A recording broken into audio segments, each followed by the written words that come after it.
than a piece of clothing, really.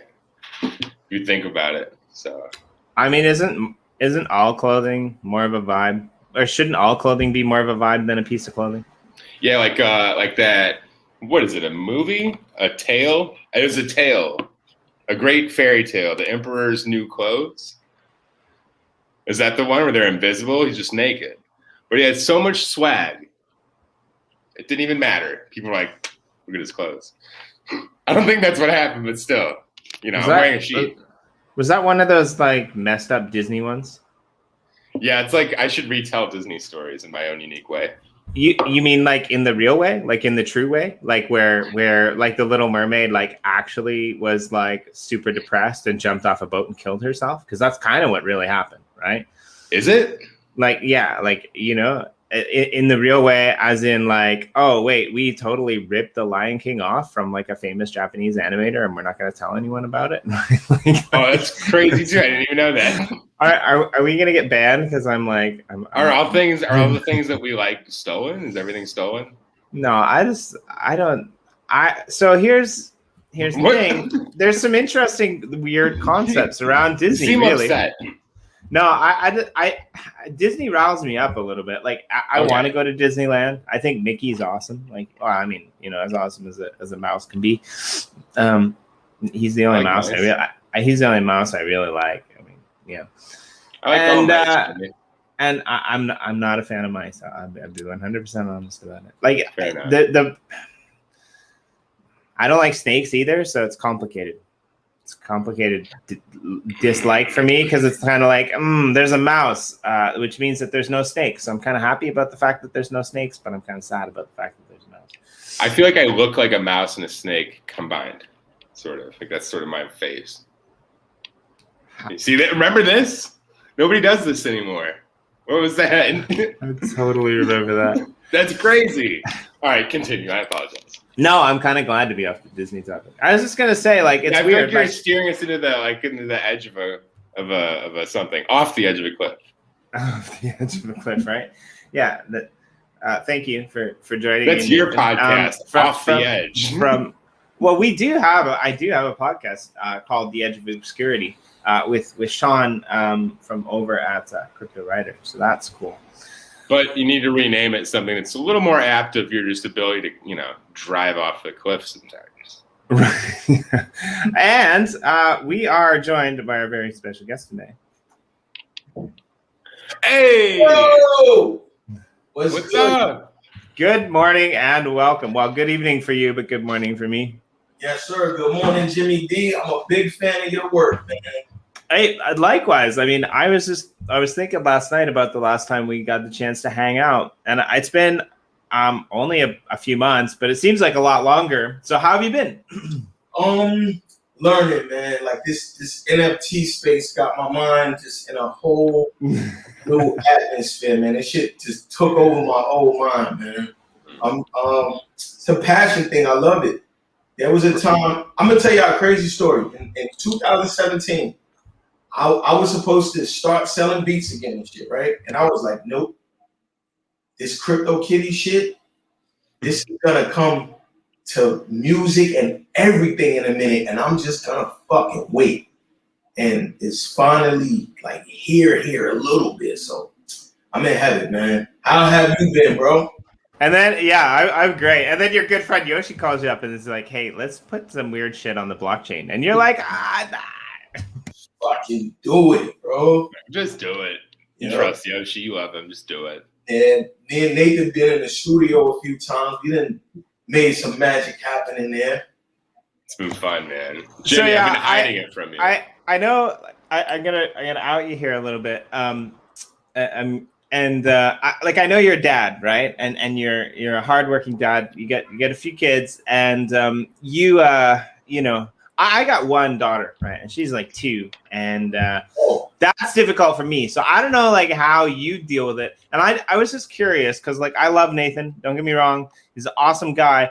But I'm just wondering like how often did the dad voice come out when you had Nathan in the studio?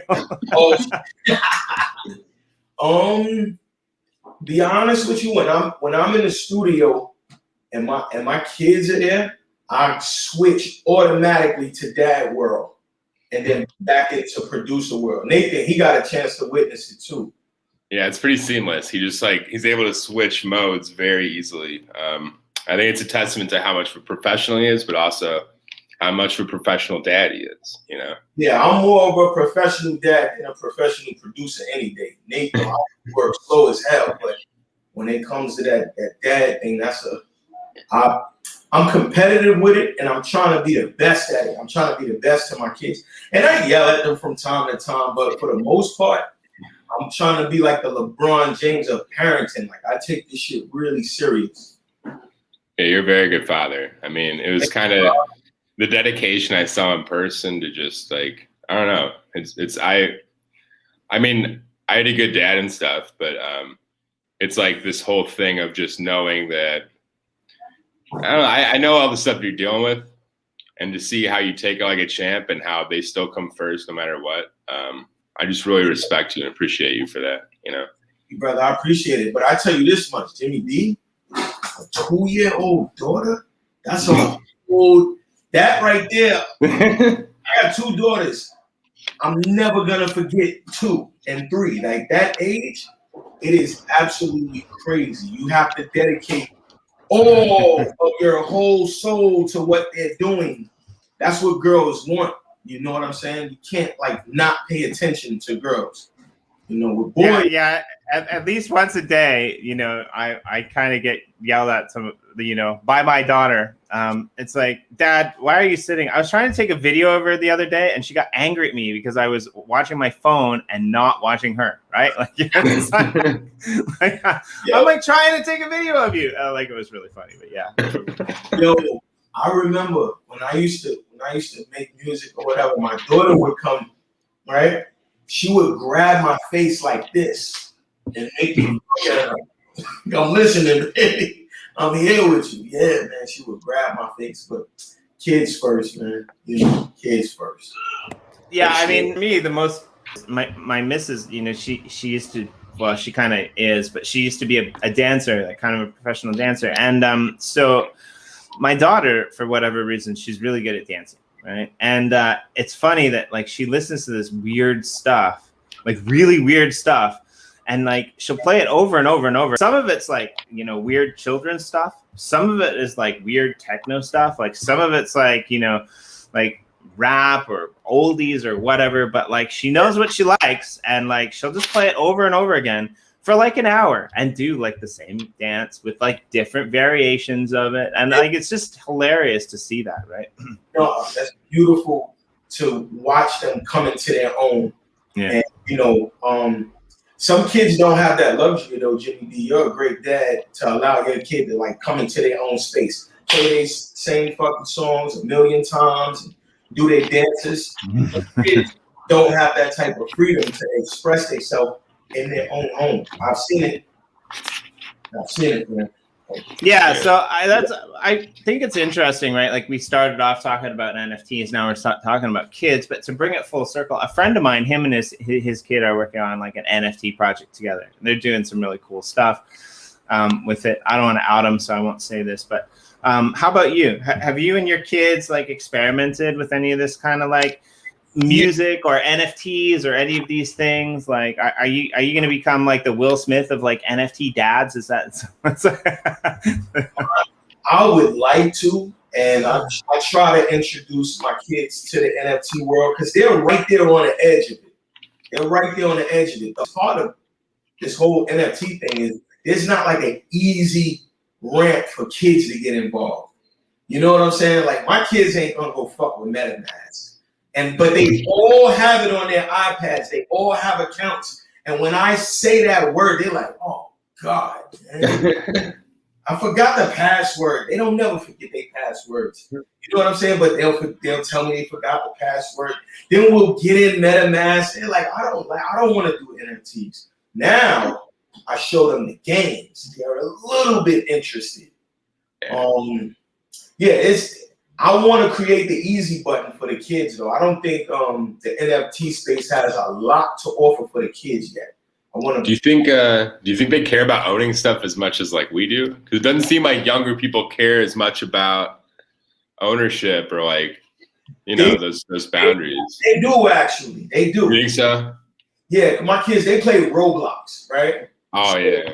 In Roblox, you kind of own some of your stuff. You know what I'm saying? And in Minecraft, they play like, and my kids, they'll all play together. And every once in a while, I'll hear like a curse come out of that. Like, oh, like, yo, what's going on in here? Like, I just lost all my stuff.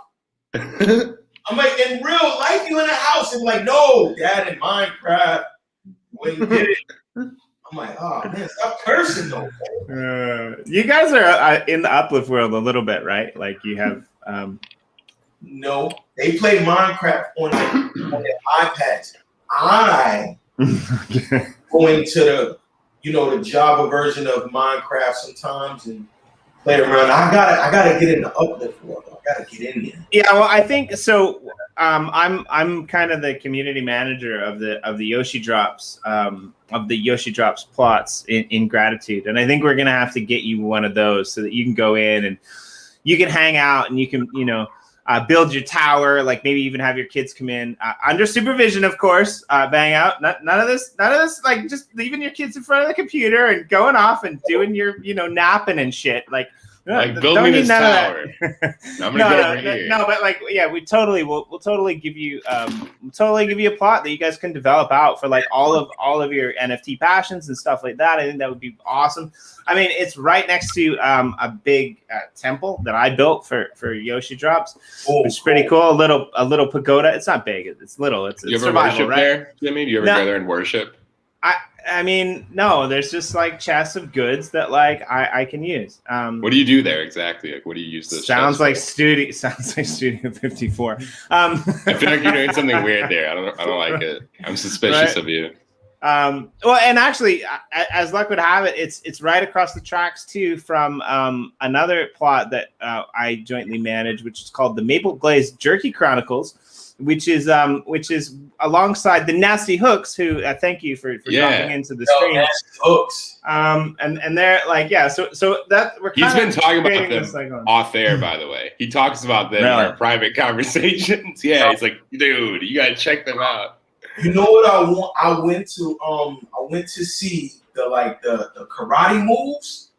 I wanted to see like a collection, bro. I wanted to see the karate moves, bro. Like them fake karate moves. No disrespect to martial arts. I don't want to be at a conference and some real martial arts approach me. He's like, you know what, dude? I don't appreciate how you just talked about my art, bro. My martial arts moves. Nah, but the Nasty Hooks, they got a dope sense of humor, and I would love to buy those karate moves. That'd be crazy. Like they have. Yeah, I got some for you. I'll send a few over that I got for you. Then the uppercut. I think I have an uppercut. I'm not sure. I gotta check, but yeah.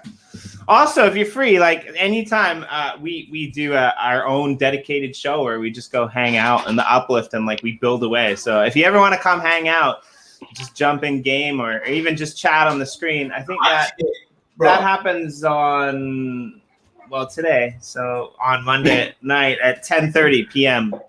Eastern Standard Time, I believe. Y'all going on the Uplift World tonight? Yeah, we're gonna go tonight. We're gonna go next week. We go every week. So I'll send you the link whenever you want to join. Just join. I need to get in there because I don't really know how to build. I go in there, I do shit. They laugh at everything I build.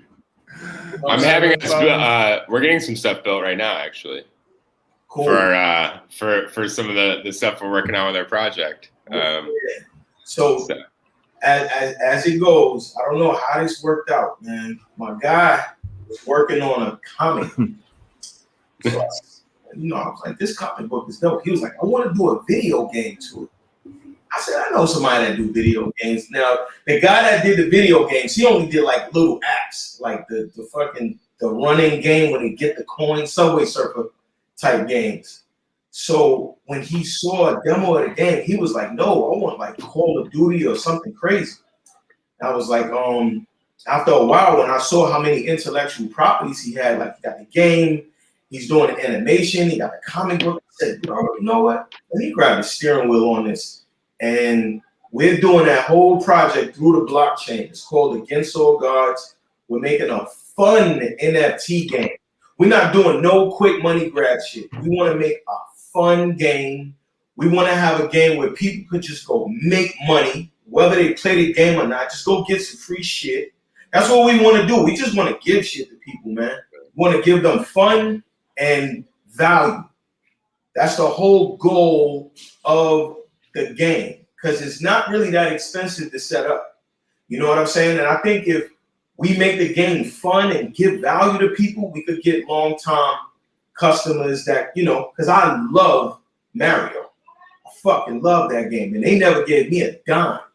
You know what I'm saying? So I want to have a game that's fun, that people really fucking love playing. You know what I'm saying? I think the art and the storyline around this whole situation is really going to drive it too. When people really see it, they're going to kind of freak out. When I first saw the art for everything, I was pretty damn impressed, to be honest with you. It's cool, bro. You know, Africa, man, you know, sometimes, I'm not going to say sometimes, I'll say when we saw Wakanda, right? I love Black Panther series, but bro, we're not from fucking Wakanda. If we were to do a Japanese movie, we're gonna use real Japanese, authentic stuff. You know what I'm saying? Like in Kung Fu Panda, it was authentic Japanese. You know what I'm saying? Even though it was cartoons. So when they do Africa, they don't do it the right way because it's really cool stuff from Africa. And we're gonna display that with Against All Gods, man, and just, you know, Egypt and Africa is an international thing. It's not just African, it's international now, you know, because of the internet. We own, like the world owns India now. We could all share in it. The world owns China now. My kids were in a Japanese supermarket the other day picking up exclusive shit.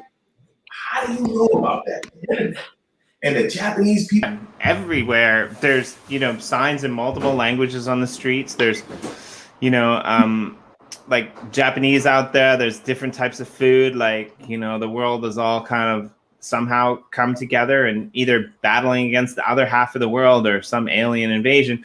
We can leave that part out for now. But like, you know, like I think you're 100% right? Like, I think that's really interesting that, like, man, I kind of want to be there. I want to be in that Japanese supermarket when your kids are going through and pulling all this stuff off. They probably know stuff that I don't even know, and I live in this country, man. Do you speak Japanese?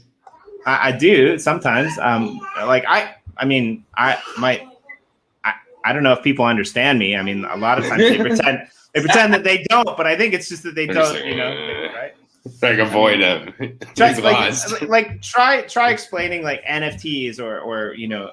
Oh, wait, you're making money, like real world money for playing that game to anyone in your own native language, and they're not going to get it, right? So that's true. Imagine in Japanese, yeah. But wait, Jimmy D and Nathan, what happened with the fucking aliens? All right, so they're here. They're already here. That's what I'm going to say. He might. If we're lucky, he's one of them, right? I know some things about aliens. Nathan is it. We're manifestors. I mean, so I kind of refuse to believe that we're the smartest that the universe has to offer. We can't be. Right? It's dolphins, bro. I'm just kidding. Yeah. But, you know, probably not. I told one of my kids the other day, I told my youngest son, I said, humans, with all of the technology we have, we couldn't make a fucking grape. We couldn't make a grape. There's no way we could, because we was eating these nice big chunk of, it was crunchy grapes, green crunchy one, man. It was so juicy. I said, bro, it's no fucking human technology. We couldn't reproduce this grape. We couldn't even make the fucking seed, bro. Yeah, right. We tried to copy it, and we ended up with a grape without seeds. What kind of godlike manifestation is that? A grape without seeds. We can't even grow new ones, man. So we are nowhere close. Nowhere close, man. Animals got a better understanding of life than we do, to a certain degree. I say this: they kind of live in fucking harmony, and they don't need equipment. Yeah, it's true. But I do believe that when humans are in harmony with nature and themselves, they have this godlike ability to manifest and create on a certain level that is able to, in some ways, like inspire the ability to believe in the higher and the weirder things out there, including extraterrestrial life. But I always used to like read the news in the morning. Yeah, I like read. I'm weird. I like read the newspaper, but I would expect to like see that sometime. I'd be like, I know I'm gonna wake up one day and you're gonna see like aliens landed on the White House lawn or something. Yeah. I don't know why I've always expected to see it. I don't think they're gonna be like too happy with us if they. No. I don't think they're gonna be happy. You know what humans are like? Like I think when God created humans, we were so fucking awesome of a creation. He just kind of let us do whatever we wanted to do. Like when you have a child, your kid's a baby, you let them run around and fuck shit up. And you're like, oh man, they cute, man. So I think the shit that we're doing on Earth is kind of like cute to God's eyes. But we getting a little out of hand, man. We playing with the matches. We're getting older and we're not as cute anymore. Yeah, we're not as cute. We need we're getting a little stronger. We're accidentally breaking shit. And it's like, man. We need an ass whooping, bro. We need an ass whooping. I can't argue. That's the thing. Like I don't want to get an ass whooping, but like, I like everyone else probably deserve it. I mean, in some ways, we've got it coming. I mean, yeah, but not like I don't know. I guess we're learning. I don't even know what phase of humanity we're in. Like we're probably at the point. We're probably at the point where we're like we're just in the middle of university or graduating university. We're still flipping young. We're like we might not even be out of high school yet. Like I'm not sure. Right? We might not be out of diapers yet. Yeah, I think we're still very, very small. Yo, and then might be embryonic still. Yeah, bro. And then we're at a stage of rediscovery right now. With all of the technology we have, there's shit from yesterday that we still can't figure out. Like, how the fuck did we do that? That's why I think that we're more like a caterpillar than anything, because it's like tech is the cocoon that we're like we're getting towards that age where we have to go into our cocoon. That's technology. Will we come out as a butterfly? Will we emerge? What's going to happen? And I think we'll get our wings, but I don't know. It's crazy because I'm on the right of my screen is a butterfly.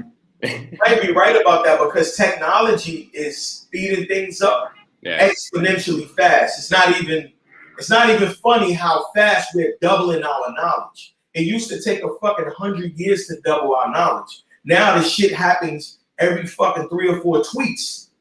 We know, as humans, we know double the amount of shit we knew hours ago. That's crazy. Yeah, it's almost like tech in some ways wants the part of us that's not mortal but living or conscious, and then we want to get rid of the part of ourselves that tech sort of wants from us. We're probably going to try to trade at some point or make some sort of compromise. I don't know, man. I'm giving. You seem to want immortality, and tech seems to want consciousness, and it seems like we're both sort of on a collision course. Speaking of sci-fi, at what point do I get to like unplug my brain and never, man. It's gonna suck. I'm worried about somebody unplugging my brain and popping it into their head. That's like, cool. It'd be cool if there are vehicles parked on other planets and you could just kind of beam your consciousness into that kind of avatar vehicle for a few days, kind of cruise around, just beam back. Yo, I'd like to see that. The other day, I was outside and I was looking at and I saw a kid riding a skateboard. I saw somebody on their phone, and I said to myself, I'm like, yo, this shit is about to get different because the metaverse is gonna have a direct impact on society because there's gonna be some people that only want to exist in the metaverse. They're not gonna want to have nothing to do with the regular world. You know what I'm saying? There's people right now that are stuck in the metaverse days in a row. Got closed in, the whole shit. Like they're building their life. And I'm secretly building a life on the internet, man. I don't know. This shit is crazy. I'm on my right? Like if you said that I don't know, 10, 15 years ago, you would have been yelled at. Does your missus know what you're doing over there, BangOut? You can't be secretly building a life over there But it's interesting because, not so long ago, you kind of found NFTs. And now you're just you're you're just like a tech lord over there. You're into gaming. You're into metaverses. Like you've basically strapped a jet engine to your, K car and like blowing it across the city and all of this like massive thing, right? Like I don't know, like did you ever think like before NFTs, like, hey, I'm gonna kind of be a gamer, I'm gonna like develop it, right? Like, because like your skill, right, your thing was music, and now all of these things are kind of colliding together, and it's like, I'm gonna show you where it started from, bro. These motherfuckers, right? Oh, excuse my language, kids. These right here. This is what started. I got one. Yes. I got one of those too. I keep it in a plastic bag. It's very special to me. That's what's up. Yep. That is. Let me see that one specifically. What I gave you. Let me see. Yeah. Yep. That's from Dangerous LLC. About. It says Shady Records under this thing crossed out too. Yeah, those were beats we were working on. We were working on 50 project. We were working on 50. We were submitting beats to Lloyd Banks at that time. And it's just the tech stuff started because we had to work with 250 megabytes, 100 megabytes. We used to flood these discs. I had about 1,000 sounds on it. We knew how to fit them in. You know what I'm saying? So this is where it started. And then the memory started getting smaller and smaller. So we went from these to, it was the RAM. It was the internal memory after a while. We left the discs. Then it got to the computers. Then there was no more discs. But always finding new ways to make the music. Then it was not new drum machines. No more MPCs. Now it's Reason. The updates with Reason. So you gotta, as a producer, you gotta learn some of this computer shit. You gotta know how to go in and fix your computer and fuck with the RAM and fix the hard drive, and then what website is out. Nah, I need a website. Spend fucking 6 months out of your life learning how to build your website. Then you surface as this producer that knows how to put some shit on the website. That's a different skill set. Now you could fucking sell some merch, and then it turned into so many different things. And then the day came. I'll never forget. Yoshi, and he's denying this shit. Yoshi is denying this.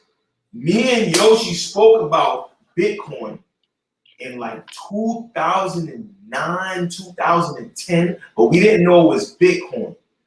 Yoshi said peer-to-peer money. I was like, how in the fuck are they gonna do peer-to-peer money when they're trying to make peer-to-peer music illegal? I would love it. And when they start, I'm all over it.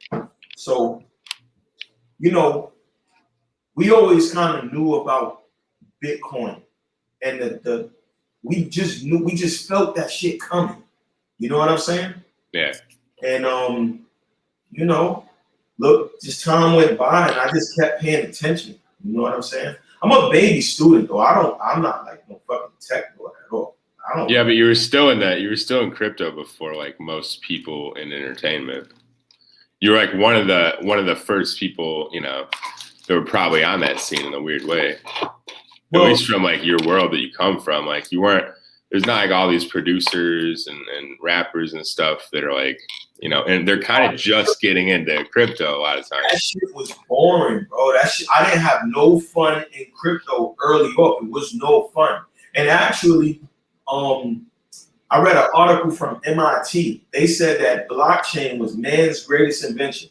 That was late though. That was in about maybe 2017. And before that, I was supposed to go buy a whole bunch of Bitcoins for like, they were like $2 or $3 or some shit like that. And I never bought them. So in 2017 came and MIT made that comment. I looked at the fucking price and almost shit on myself, bro. I was ready to throw up. You're like, oh no. Like, what the fuck? What do they do? I started taking it. So where'd Jimmy D go, bro? Where did he go? It's just us now. I don't know. Maybe his internet went out. I guess we're still live. And, this is now truly a Shallow Dive with Love, starring me. And Jimmy D is back. Where'd you go? You're muted, bro. He does this every time. So yeah, my missus is awesome. She's like, she's feeding my daughter, and I'm like, hey, can I have another coffee? Because like I'm just wanted another coffee. So she went in. So she went in and she plugged in the kettle and she pressed the little button. But I guess she was really busy in the morning and she forgot that like when the coffee's on and the microwave's on, the breaker kicks out and our internet's in the kitchen. So it's great because you're talking about being technical and having to understand what fits where. And yet my technical thing is basically don't mess with James's live streams by turning more than 2 appliances on at the same time. That's good. I thought you got abducted, bro. Or I thought a tidal wave came in and got you or something. Right? It was those big waves over there. You guys were taking bets. Was it Disney or was it the aliens? Which one came and got him? It could have been Disney. It was the Disney aliens. Can I ask you a question, bro? Because I did a little bit of research a while back, but I noticed that you work with EOS. Did EOS create is wax built on top of EOS? Yeah.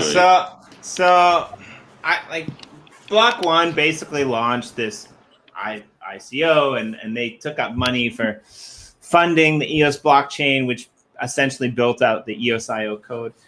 Wax was a blockchain on Ethereum. And what they wanted to do, they realized that like the EOS.io technology worked better for them. So what they did was they ported that blockchain over to EOS.io technology.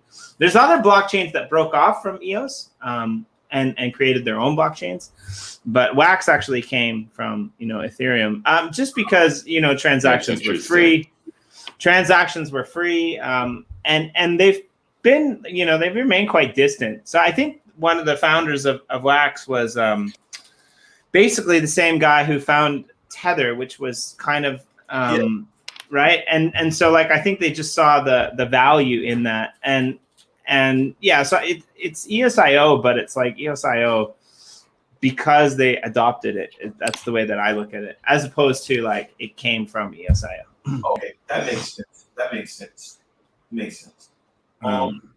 Yeah, it's interesting that more people haven't done stuff like that because it's worked so well for NFTs, Yeah, I like Wax because it's only NFTs. Like, I like that. You know what I'm saying? It's a blockchain for NFTs. I see a lot of these new blockchains, like they say, oh, we have NFTs now.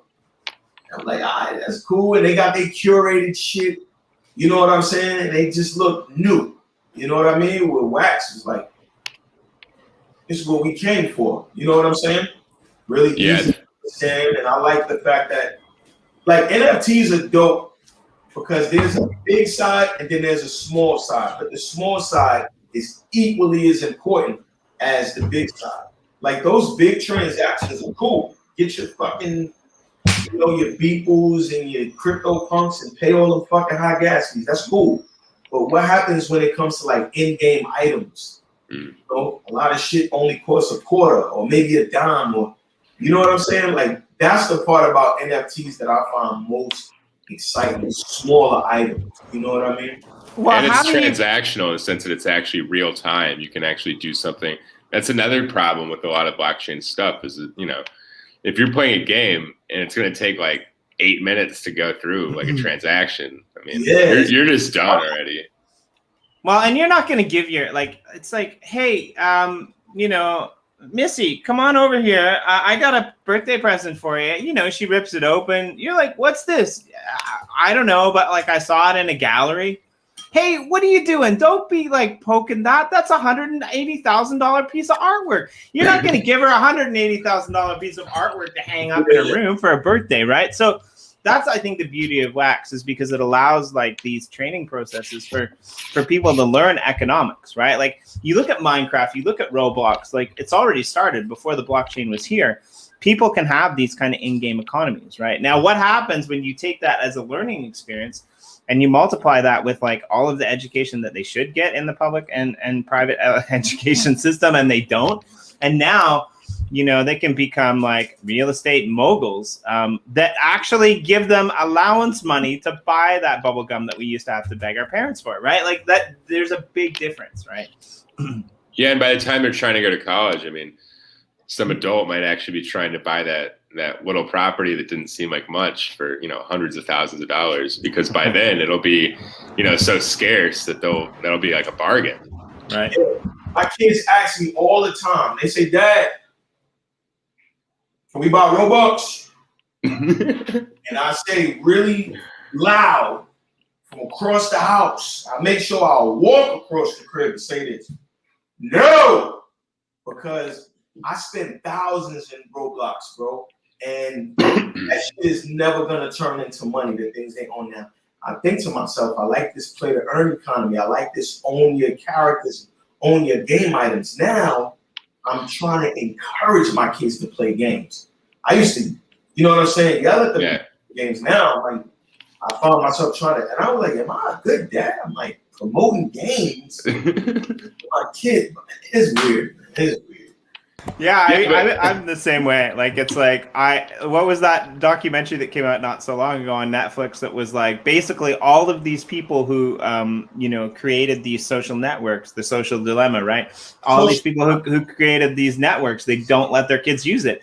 And now it's kind of like, I look at my daughter, I look at like my friends' kids or my niece and my nephew, and I'm just like, hey, you guys want to come play Minecraft? Like, I'm like the dad who's like, you know, feeding like the 10-year-olds drugs, basically. Like, I'm like, you know, like, so bad. The devices were fucked up, right? But now I feel like with blockchain is kind of like fixing these things. It's helping. It's helping. Like, there's governance coming. I'm seeing that word pop up a lot. Governance. Yeah. I like governance. I like voting. I like staking. I like these things. Like, the internet is becoming more organized. And school, we just learned from remote learning that education on the internet was fucking broken. That shit did not work. Remote learning did not work. It was there, but the shit was broken. And I think in the next year or two, they're gonna fix that, and it's gonna work beautifully. There's so much potential for online learning to really teach our kids. The schools, with respect to education system, but the schools weren't really working that well. Oh man, I'll disrespect the education system. I got a higher degree in education, and I mean, like, what you went through is amazing to me. Like, because I know it kind of sucked a little bit. Here's one thing too I find interesting though. You taught at like sort of a hippier school, right? And BangOut, didn't your kids go to like one of those essentially in Hawaii, like sort of a school? It's a little bit more forward thinking, like a little bit more like, you know. School had me so mad in the beginning. I'm like, yo, so I'm not gonna teach my kids math or reading or none of that. They were learning astrology. They were learning poetry. They were learning good things, I would say. It wasn't as formatted as the Board of Education, but the conversations me and my kids were able to have at that time, bro, I wouldn't take that shit back for the world, man. It was cool. It's crazy. Hey, you taught at Malama School, correct? Or no? I didn't teach there, but like I taught at a similar one. A couple, like we did some workshops and stuff at a similar one. So yeah, I wasn't an actual teacher. I think most of their teachers were native Hawaiians because they bring in that native Hawaii aspect to the culture, right? Like a lot of stuff is done outside. A lot of stuff is done with like the natural preservation and stuff like that. Yeah. But I mean, it's one of the better known schools in Hawaii, and like that's the thing too, right? Like you look at what happened with the pandemic, it probably almost didn't even affect them at all, right? Like a school like that. I mean, when you're locked down and you can't go to school, that's fine. But I mean, those kids with their inquisitive mind, the way that it is, right? They're probably already growing stuff at home. They're probably already doing a lot of this stuff at home, right? I'll be honest with you, bro. I was living in quarantine before the quarantine came. You know what I'm saying? Like, in Hawaii, man, like, I could shut off from the world and still be connected in certain ways, but it was quarantine. It was a good thing. So when the quarantine came this time, I was like, man, I did this shit already. Easy. Well, yeah, and it's funny that like a lot of people in America are saying the same thing as you. And it, like I live in Japan, and we have this idea that the Japanese education system is awesome. It's not. I mean, it broke faster than anywhere else in the world. I think, in my opinion, my school is a private school, and it has all the kids have iPads. And so we did some online lessons with iPads. It's very rare in Japan for all the kids to have iPads. In America, like a lot of kids are using technology, even the poorer regions, even the poorer schools, they're using their cell phones in the classroom, things like that on a daily basis. It's funny because we went back to school and they're like, oh, we got a new schedule for you. And the new schedule basically took away, all of our summer vacation that year for the simple reason that like, I'm like, what's happening? They're like, well, we did the online makeup lessons, but the kids weren't really paying attention because like they were just playing video games. And so we're just going to extend the school year so we can make up the work. And I'm like, why was I doing online lessons then? Why, like, do I get more money? No. I mean, it's just like, and I'm just like, this is ridiculous, right? So like what you're saying, I think really, resonates with me, because if we were doing something with like gaming to teach these kids, right? Like how to use this, how to be productive in this space. It's the same thing with art, right? Like, again, not trying to knock the Japanese, but a lot of Japanese or a lot of Asian art, Chinese as well, they have this thing where you don't create. You practice what the master teaches you until the master says, oh, you're good enough to go out on your own. And that has some advantages, that has some benefits. But I think like to train the young mind, that creativity, it drains a lot of it out, right? Like you have to be really strong to come through that on the other side and still want to be creative. Yeah, right? yeah. As opposed to like having it be a chore, right? Like I love music. I freaking hated recorder class when I was in. It's the worst. It's the worst, dude. Why can't I just play this? Because those two notes don't go together. Well, You've never sampled a recorder, I bet. I almost walked away from music in 6th grade, I want to say. 5th or 6th grade. I had to bring home a trumpet. I didn't want that motherfucker because it hurt to play it, and I had to bring it home and practice. And I brought it home, and I was getting that when you go, I was getting it down pat, right? That's the only thing I could do. We had to play it in school one day, and I just felt like I was like, I don't like music. This is not for me, because I associated music with the pain that my mouth felt. And that day, man, I was like, I fuck music. I don't want to do this, man. And then I found out that the guitar is hard to play, and he told me to go through years and get calluses on your fingers. I was like, yeah, it hurts, bro. Yeah, that shit was crazy, man. I stuck with it, though. I stuck with it. She was associating music with pain for a while. But like as you said the first time that we met, it was like it wasn't those lessons that got you through, right? It wasn't those mimicking of the greats that got you through. It was, and I mean the greats were like, they were great because they broke the mold at that time as well, right? Like the Beatles were nuts, right? Like back in the day, it doesn't sound right like it was. Like, I mean, like Elvis, like who the hell dresses up like that, right? Like like in their time, they were like the Beastie Boys of our modern shit, right? In a way, right? Like they were doing something unique. They were doing something to like buck the system.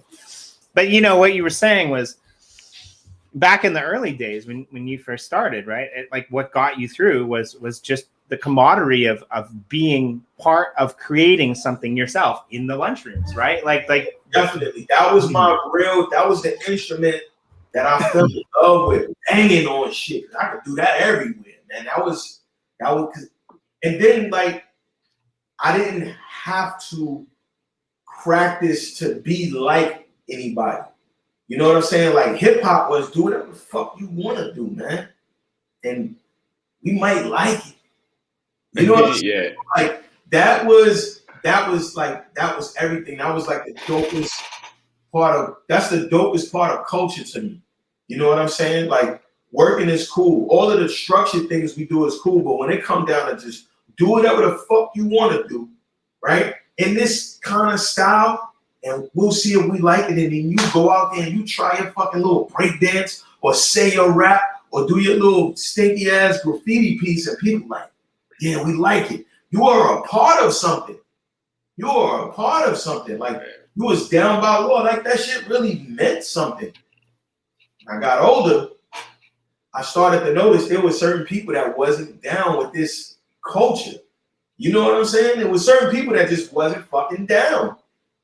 People that could dance. There was some people that could dance real good. You still wasn't down. You don't have the style. You're not in this shit for real. You playing with it. You know what I'm saying? That's something me and Nathan would talk a lot about in the studio. Like, just being with this hip hop thing is like being accepted by the other cool kids. You know what I'm saying? And all you gotta do is just be you. You keep, like, it's people that used to break dance, right? But they used to try too hard. So it was like, yeah, you the best back spinner out here, bro. But we don't fucking like you. You know what I'm saying? So you're not really in. So yeah, man. It's important, man. Like, it's really important to be your authentic self and just kind of take it for better or worse, you know? I think it's important. And one thing I want to touch on, Jimmy D mentioned, like, it's hard to believe that the Beatles used to essentially be Tekashi 6ix9ine. like our culture was so puritanical that was like, who are these guys? You know, this is crazy. They're wild. They're destroying our culture. Like, it's the Beatles. Like, we look at that now and it's like so just like, it's like, you know, so vanilla and like not that spectacular in terms of like being like revolutionary, like problem causing. It was beautiful music, but it's not like what you would think is like gonna scare parents. So I think like it's weird. We have a culture or a history being afraid. I think the Beatles scared like the people who control society. And no disrespect to the people who control society. I don't want them to fucking press my button. You know what I mean? They were cool.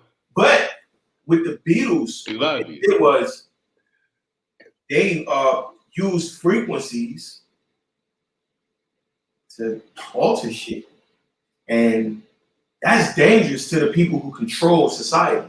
Because it's like, man, we done spent all these fucking trillions of dollars getting these fucking sheeps to walk in this direction, and you got them going to the left a little bit with this fucking music. Y'all are kids. Hell no. Music's powerful, man.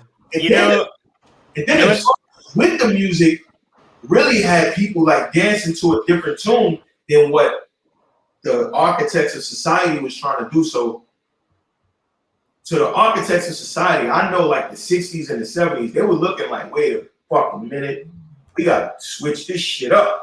You know what I'm saying? The music is way more powerful than what people understand. Yeah, it's digital chemistry. Like, there's this like audio chemistry element to it where you're mixing things and something could just explode. Like, you might pop off the wrong proportion. Because like if you look at just binaural beats or like just anything like that can like put you into a flow state, alpha state, whatever. Yes. And that's just like mellow stuff that they're allowed to do, like that they're allowed to publish. Like, there are things that they're not allowed to mess with. Frequencies that like literally drive people crazy.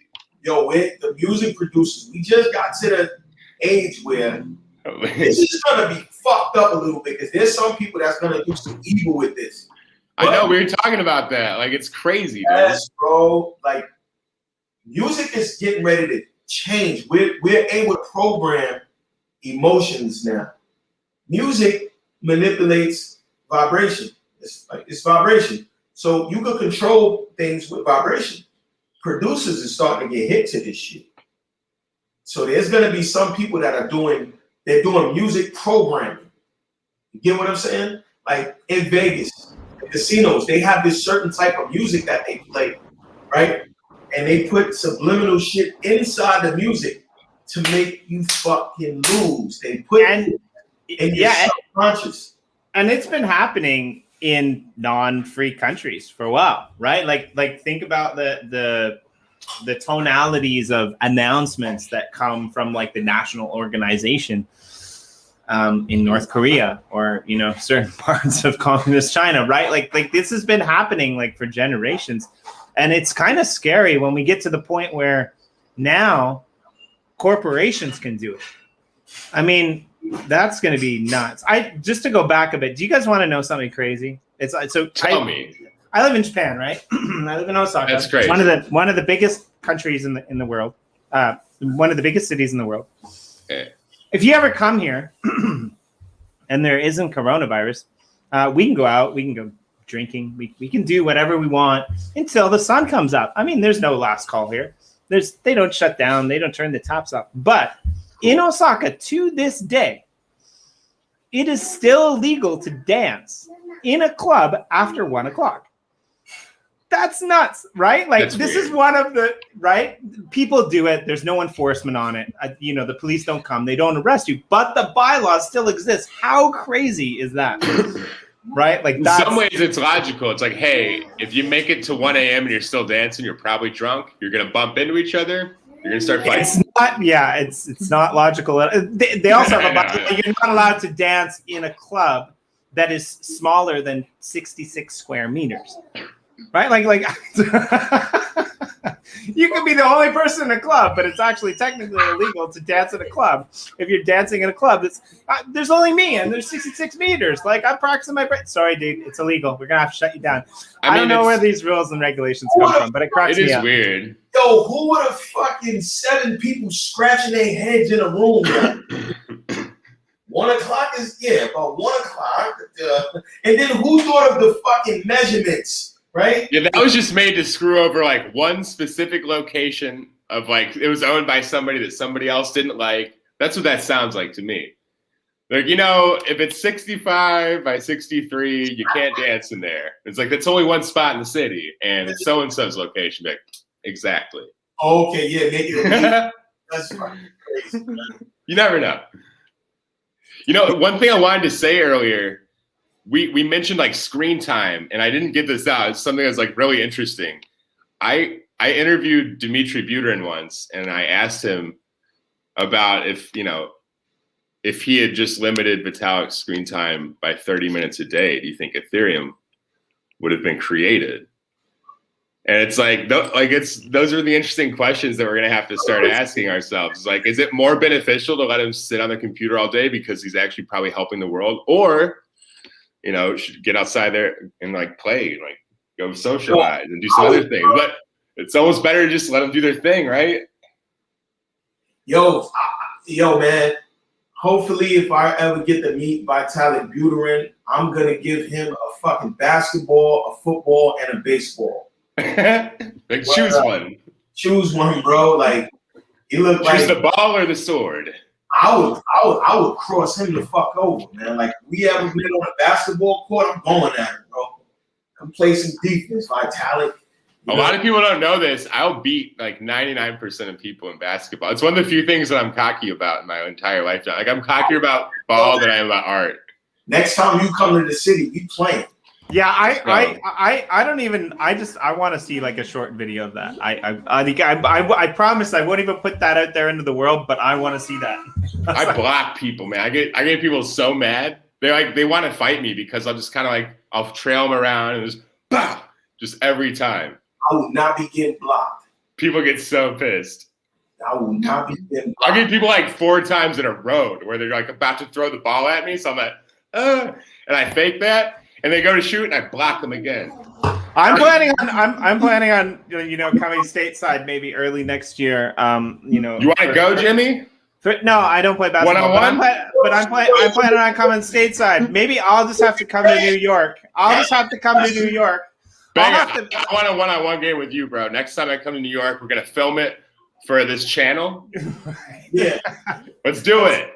That's what I want to do. I want to film it, and then I want to take like outtakes of all the trash talk before the game, make those into NFTs. He'll be talking trash. I'm so nice, but he'll be talking trash. Nah, fuck it. We gonna go up the ante. Me and Yoshi versus Jimmy D, and love is the answer. What's up? Yeah, you better be really damn good if we're gonna win.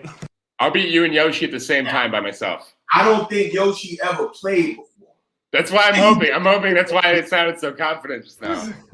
Yoshi ain't with the basketball shit. I hung out with him, and he did. I don't know. He's amazing. He's one of the coolest people I've ever met in person. However, didn't strike me immediately as like a ball player. No, he doesn't. I had him on a quote one time or another. Yo, Yoshi, that's bullshit. Yo, I got a question about mine. I got a question about the Uplift World. Sure. Yes. My kids, when they play, they do stupid shit in the game. They play fucking Hunger Games. They burn each other's houses down. They do fucked up shit, right? That's wild. Like, can you destroy shit in the Uplift World?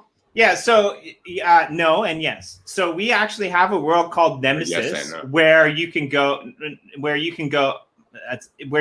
and you can do whatever you want. There's PvP in there. You can mug people. You can take people's shit. We do have like some rules around like, griefing, just because there's a lot of people who go in there and no mugging after one. Like, yeah, right? No mugging after one in the Nemesis. No, you can do like there's a total PvP server where all that's allowed. And to be honest, like there's actually 3 arenas in there where people can just go and battle it out. So I would love to see. I would love to. Sorry. Wait, say that last part again. You said that people could battle it out. There's like 3 arenas in there built for the purpose of people just going in and like fighting each other, right? Like you got it, Minecraft. Yeah. That's cool.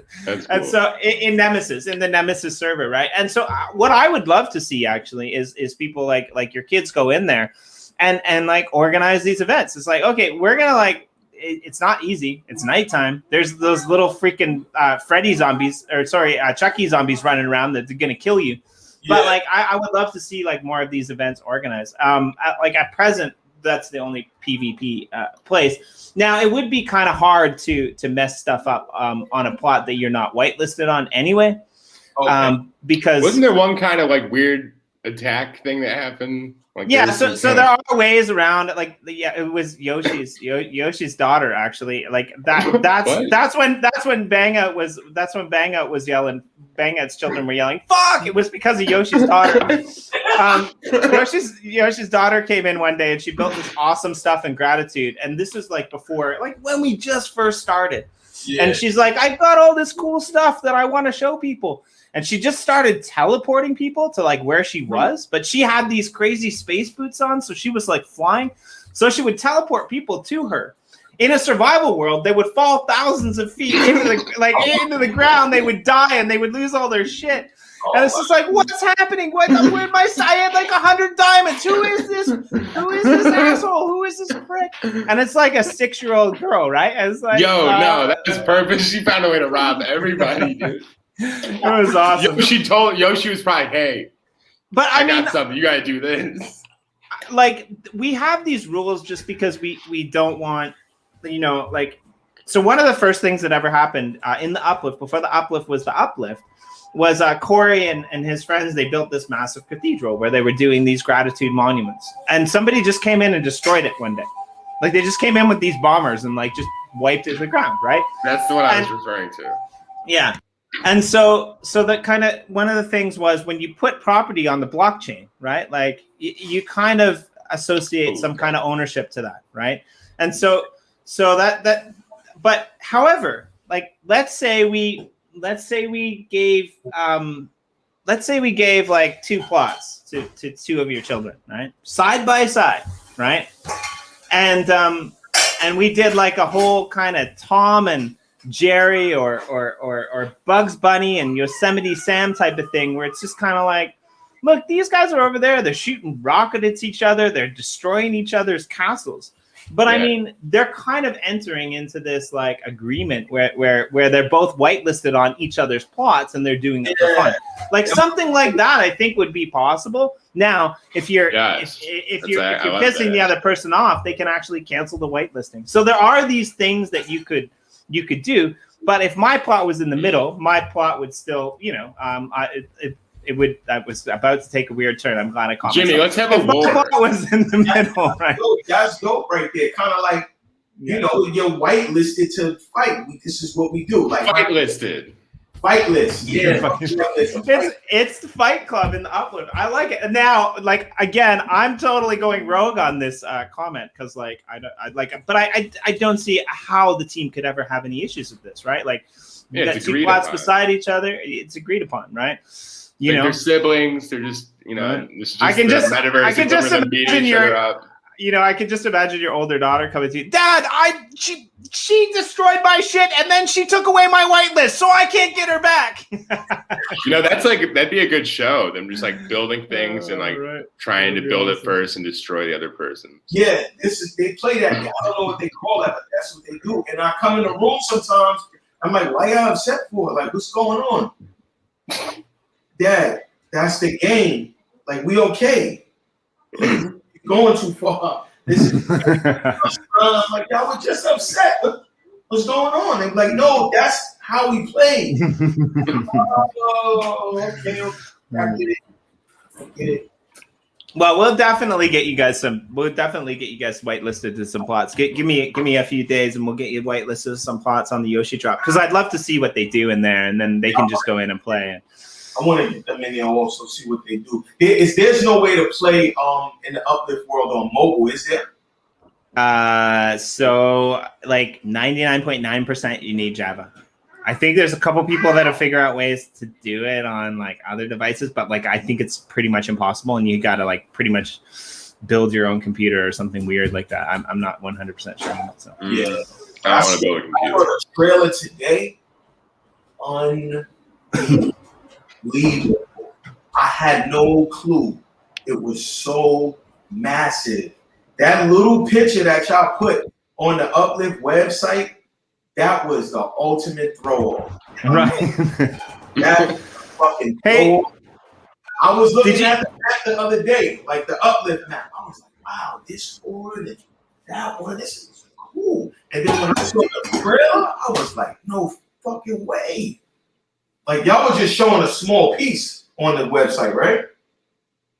Very, very small piece. I mean, a snippet. And that, like, there's crazy, a snippet.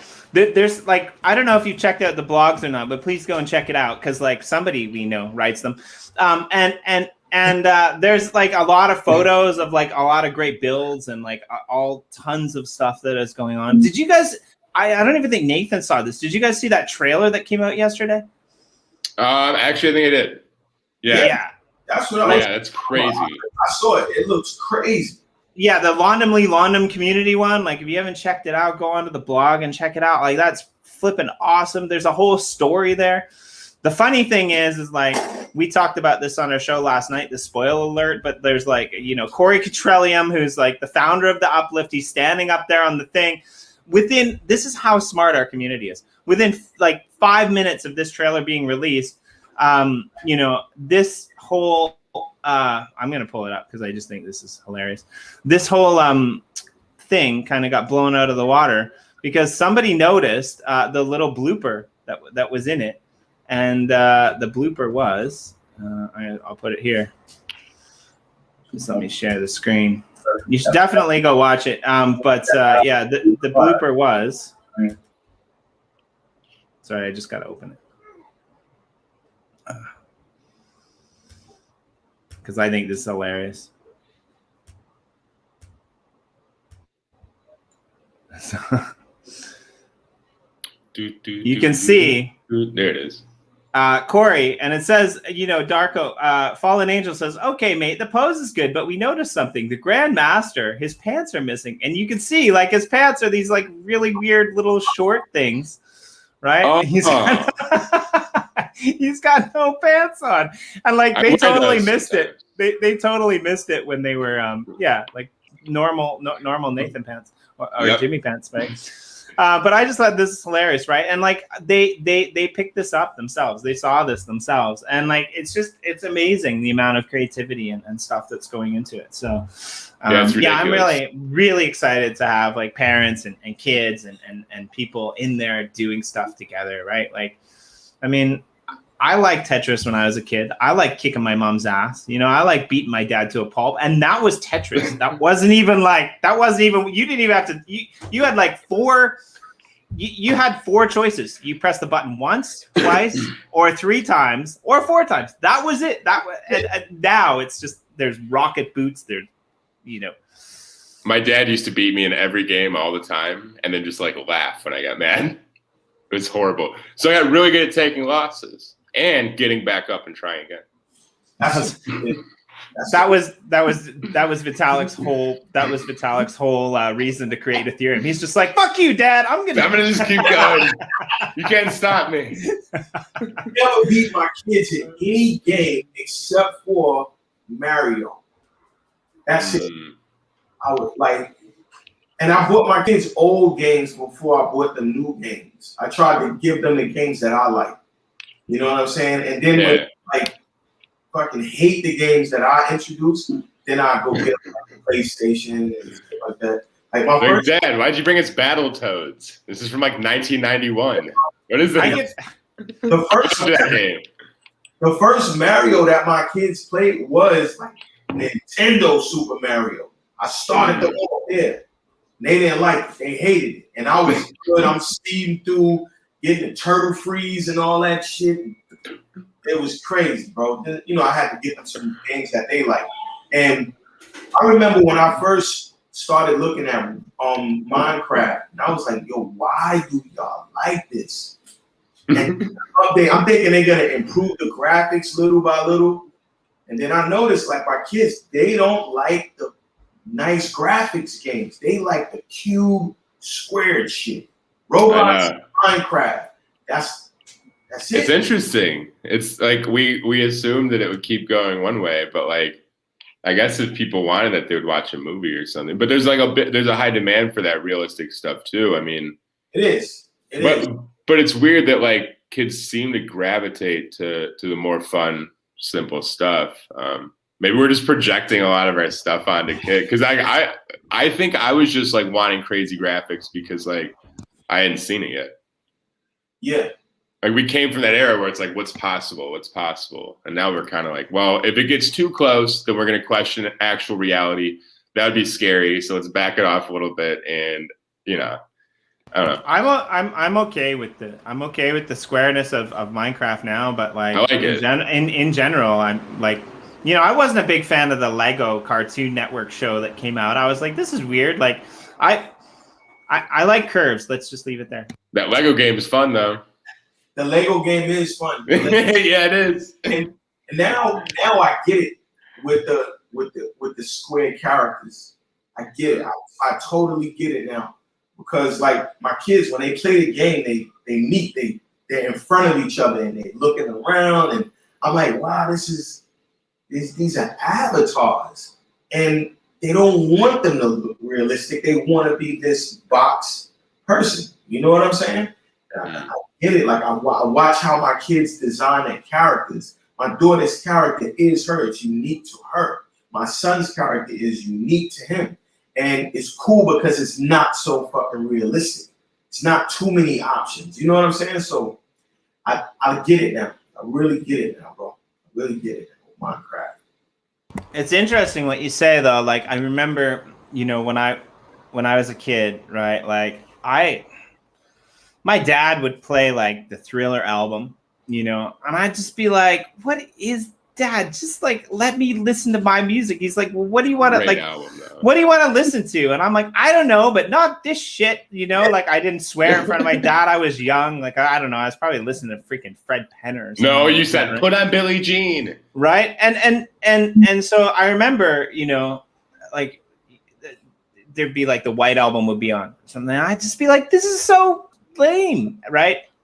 I think by the time I was like late high school, early university, that's all I was listening to. Those throwback stuff. My first year of university, I came home and I raided my dad's like record collection. You know, yeah. Bob Dylan live at Budokan. I'm like, Dad, I'm stealing this. When was the last time you listened to it? I'm stealing it, right? Like you know, Led Zeppelin, these types of like albums, right? I was a Pink Floyd guy in high school. Right. And it's like it's kind of going to replicate, I think, as well, right? Like some of these like amazing musicians that you've worked with, right? Like young people who are into the genre don't even listen to them these days, right? Like there's going to be that throwback where like, you know, Slim Shady has this like revolutionary moment again, right? Like how many young people these days have watched, you know, 8 Mile? It probably hasn't happened, right? Like how many young people have, you know, experienced, you know, it's a really weird comparison that I'm going to throw out here. But like everyone loves Will Smith, but how many people have actually listened to like Will Smith's early, music, right? Welcome and to it's like, Miami. Right? When Right? these things throw back, when these people get older, they're going to come back to that. Just like we went back to like Mario Brothers, just like our kids probably, your kids are going to be like someday they're going to get all nostalgic over, their dad, and they're just going to be like, you're going to come home and they're going to be like sitting there like in level 8 of like the original Super Mario Brothers. And you're going to be like, what the hell's going on? You guys doing a Super Mario Brother thing and you didn't even invite me in here? That's true. I think according to something you said earlier, video games is going to fix education. It's going to happen. We just saw the clash between online learning and fucking video games, and video games won during the pandemic. Video games won.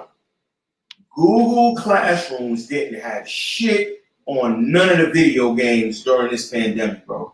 And video games are gonna save education. I was thinking, I'm like, yo, why don't PlayStation jump in this fucking education fight? So it's like play to learn, but also maybe earn to learn at a point too. Yeah, play to learn. Play to learn. Yeah. Play to learn is coming. There's no fun learning stuff yet. Yeah, so I wrote my whole education thesis on basically, they're building the train in Hawaii, in Honolulu, and I said, this is what I want to do. I want to do a test case with my students, and I want them to basically do a farm to table type of thing. I want them to go out there. I want them to grow their own food. Then I want some other kids to like take that food, turn them into like these little lunch boxes. Then I want them to market it. I want them to take them out there just outside the school gate. I want them to sell them to all the construction workers. Then I want to bring that back in, and I want to have like them, reinvest this money back into the produce, set a little bit aside for a rainy day, do all of this. And I want to do a test case on it. I want to like do this in action over the course of the next 6 months. And I want the kids to learn what it's like to participate in a full-on economy, right? Like even down to like doing a mock tax up. They shut me down. They're like, no, you can't do that. I'm like, why? We can use the money that we make for like new football uniforms or like for new instruments for the band. They're like, no, we can't do that. A condition of like working for the Board of Education, being part of the Board of Education, is that like whatever we need, we have to go through them. And I'm like, this is absolutely ridiculous. I ported my whole thesis basically, away from that. But that's the problem that we face right now, is that we're under these kind of like regulatory. The private schools are different. I'll give you that. But like we're under these like kind of regulatory, almost what we can and can't do when it comes to money. And so like, it's like, even if we could put things like video gaming in the classroom, right? Unless it's funded by the Board of Education because they're getting money from, wherever else, I don't see it happening. But what we can do is we can use cell phones, right? Like we can use these types of cell phones and gaming. So, but like, just going back to what you're saying, like what better way is there? Not Minecraft, by the way, but what better, because it's not, right? Like, but what better way is there to learn than like, building, or like art or color palettes, than, spending 30 minutes a day in a classroom on Minecraft, right? Where you can sit beside your mate, your friend, and you can be like, hey, I don't know how to do this. Can you teach me? Right? There can be that interaction, right? There can be that, economy plugin. There can be these ideas, right? Like we get on the stream together. I love being on the stream with you, BangOut, because like you're like a genius in your own right, and you've got all these great ideas. Nathan as well, like, and I just get really excited. Like I'm like a child in a candy store, and I'm like, don't just keep talking because this stuff's really good. Where can we plug that into our kids? Where can we let them get excited in an educational environment about stuff like this, right? And that's what we need to go forward, in my opinion. It has to be a form of just socialization mixed with like loose structure. You can teach in Minecraft. Like, totally. My kids know so much about the world because of Minecraft. Like those elements really exist. There's sandstone, there's limestone, there's different types of wood for different things, and they're learning how to use crafting tables. You can teach in Minecraft. There's more than enough stuff to teach elementary school kids in Minecraft. And the fun environment is there. You know what I mean? It's a Minecraft world. You can definitely teach. And so now with the Uplift World, we've got the economy plugin, and you can just amplify it, right? Like you can make it better. Wait, what is the economy plugin? Well, I mean, like the fact that like now you have, I guess I shouldn't say the economy plugin, that's kind of wrong. But now the fact that like you actually manage your own land, you manage your own resources, right? Like I could potentially say to you, hey, BangOut, you got a sand plot over there, like I'll whitelist you to mine, and you can take all the trees that you want, and like you whitelist me to yours, and I can port some of the sand back. Like you could do certain things like that, right? Like you own this land, or you're whitelisted to this land, right?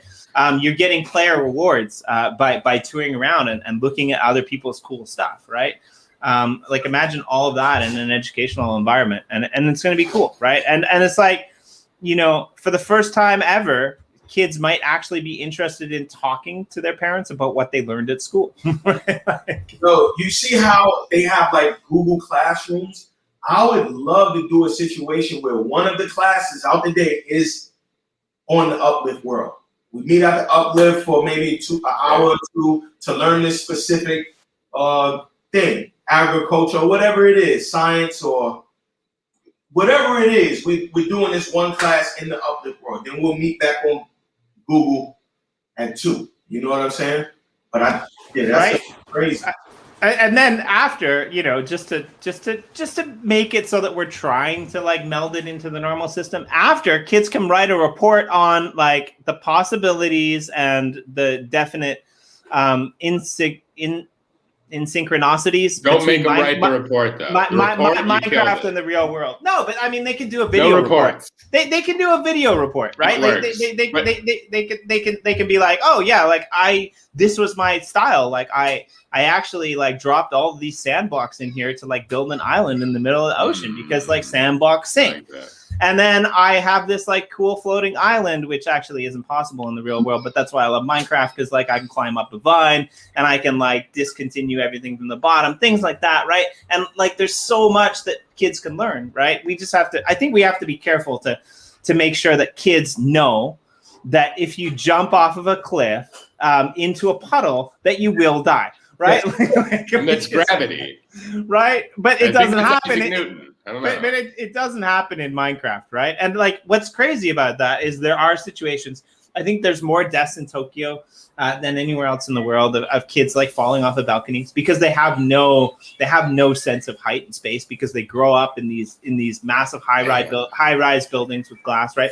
Happens in America too, right? Like in America we have this massive kind of skateboard culture where it's cool to be a skateboarder, but now you have the PTA, they're going into America and they're like, we got to protect our kids are getting hurt and band-aids are expensive, and so they go in there and they cover all these playgrounds with cork, and then you have like these kids who go out and they're like, oh yeah, I'm gonna get a skateboard, I'm gonna be cool. They've fallen off the playground like hundreds of times and just kind of like bounce back up onto their feet. They go down to the corner, you know, to the bank that was, you know, this amazing building that was built not for them. They ignore the no skateboarding sign because the people who built the perfect skateboarding park have decided to like put rules and regulations in it for the simple reason, probably because they jump up onto the rail, they bail hardcore, their arm is twisted beyond disbelief, and the ambulance has to come because they've got no sense whatsoever at all about what it's really like to fall. So I think like that's a really, I don't know where that rant comes, but I'll just. No, but you have to understand danger. I know exactly what you're saying. You do, no question. You have to. That brings me to the rules in the Uplift World. I love the fact that my kids, they play Minecraft and it was the wild, wild west. I saw them do every fucked up thing to each other imaginable in Minecraft. I saw them burn each other's houses down. I didn't see them steal each other's shit. I didn't see them build fucking. My son, he built a creeper factory. I don't know what he did. He built a creeper factory near my daughter's house, like right next to it. Somehow or another, the creepers was falling right next to her. How am I? How the fuck? Like, come on, bro. You could have burned that house down. You know what I mean? Yeah, so in the Uplift, bro, I like the fact that you can't do everything you want to do. And that's gonna bring kids to bring playing in the metaverse. It has to start with rules. You know what I'm saying? Because the metaverse is gonna be fucking crazy. Yeah. A year from now, it's gonna be wild. There's gonna be so much stupid shit going on. But I think onboarding kids into the metaverse, Uplift World is dope because it's rules, bro. You can't do every fucking thing, man. So you carry that into your grown metaverse shit. You got a little bit of etiquette because you came from somewhere. You got some respect. You know what I'm saying? I can just imagine that conversation. It's like, "Oi, Daddy's trying to cook dinner. Will you go grief your sister for fuck's sakes?" Did you go burn her building down already? Word, go burn this. Yeah, man. It's the metaverse is gonna. I Get think pillage. that's an awesome point, right? I think we'll wrap this up because I want to save something for the next time. Like, will you come back, BangOut? Like, will you Come on next hang out week. with us, right? Let's just have it every week. Like, yeah, well, we got Miss Team Crypto next week, so definitely tune in for that. But like, I think like I forget everything. I mean, I love these conversations with you because you're just such a you're a very talented individual. Definitely go check out the links below. You can see all the amazing artists and musicians that BangOut's worked with. And it's even if it's not your style of music, like watch this video and listen to what he's saying, and it will become your style of music because in everything beyond music, you're a genius. And I think like I appreciate listening that. to you speak. Real genius, and y'all are the real geniuses. I'm happy to be inside the circle with y'all. Thank you. Thanks, man. No, you are a genius, though. We talk a lot, and the shit that comes up in our discussions is pretty crazy. So I think this for anybody. This goes for everybody, any young people watching. I think a part of being a genius is not actually feeling like you're a genius. A genius comes from a place of what the fuck can I think of next? Like when you profess yourself as a genius, you kind of stop thinking. You know what I mean? So I don't never, I just want to stay humble and be creative. That's the thing with my genius. More of a wizard then. Yeah, making magic. Yeah, there you go, a wizard. Yeah, that's how I view it. Like, there's not. I don't know. I mean, I've made a lot of decisions that seem pretty calculated, but I think ultimately the smartest people just go with the flow of life, and you have a framework that's built on intention, and then everything else just kind of flows underneath that. Definitely. And next time I get on the podcast with y'all, I'm gonna try to remember that this shit is being live streamed. Like, it just felt like just hanging out with the homies. I'll go ahead and mention it because I know you wanted to bring it up. So we hung out a lot in person. Like I said, we're recording this crazy album, and I'm a weirdo in real life. And I'm gonna go ahead and pull this 8 Mile move so that you can't embarrass me at some other point. I threw up outside of a little bodega in Staten Island at 3 a.m. right on the home turf of the Wu-Tang Clan. Nice. And I'm sorry, and I feel ashamed, but I didn't want you to be able to bring it up later. I am. I'm gonna wait for the perfect time. You're not gonna tell the story how I'm gonna tell it, Jimmy G. That is not what happened. No, go for it. I think we should. I think maybe we should end on that story. But I do want to ask permission for one thing before we do that. So I'll ask permission, and then you tell the story, and then we'll cut it there. But I've been trying to think. I've been trying to think of a way to. Luckily for you, BangOut, I have controls. He can't end the stream, so we the story can go for like an hour if you want. This shit would get crazy if I had control over anything. But I like that. I like what you said, and I'd like to borrow it. I'd like to steal it. We do this show called Journey in the Uplift, and we're always trying to think of a good way to end it, and I think you just solved the problem. Be humble. Stay humble and be creative, and I think that is kind of the epitome of everything that everyone is building in the Uplift. And so, with your permission, I would like to use that if you're okay. Yes, sir. Yes, sir. Oh man, it'd be so awesome if you said like you wanted some money or something. Yeah, you totally. I'll give you a piece of land for it. That's how much I'm going to use it. Give him a piece of land. Give him a piece of land. Right. I just want to be a Totally part of do it, that. man. I just like the real, man. You know, See, I got your back, dude. All right, so I'm negotiating for you. Set the scenes. It's New York City. We're outside of the Wu-Tang home turf. We're there with the bodegas. Take it away, BangOut. Yeah, I ain't gonna do that. I'm gonna wait till the perfect time, man. We're gonna wait for the We're Grammys. gonna. But we had, I tell you Nice. this much though. Nice. We're gonna do it. We had a ball in the studio creating. Nathan is fun to work with in the studio because he's just a piece of clay. You know what I mean? Like just they'll push just me around. take after take. He comes up with dope ideas, and Thank you, man. I think as a musician, you're gonna have a great fucking career, bro, because you just have fun in the studio. People go years before they realize that's where the magic comes from. Just fucking hanging out, having fun, and experimenting, man. Mixing the green shit with the blue shit, man. I really appreciate that a lot, man. It means a lot to me. And I've never had more fun in my life than just fucking sitting there and just going take. Like, I know a lot of people probably think it's crazy, but I loved every second of it. If that's work, I would never consider that work. You know, the products that we came up with, we only got 3 songs, but 2 of them are fucking incredible. We got lucky with those 2 songs. It's alien music, bro. Yeah, that's a fact. That's a fact. Yeah. Listen, I ain't gonna hold y'all. Jimmy D, good getting on the line with you again. Nathan, I'm gonna call you as soon as this shit go off. We got. I got something to tell you. So somebody that we're about to be working with, that we're fitting into this new thing that we're building right now. He listened to what I sent him, and he was extremely excited. Cool. So yeah, so I'm gonna share that with you. We ain't even start yet, bro. I know. Thank you for tuning in. In the words of our genius friend down below, you guys all, stay humble and be creative. And wear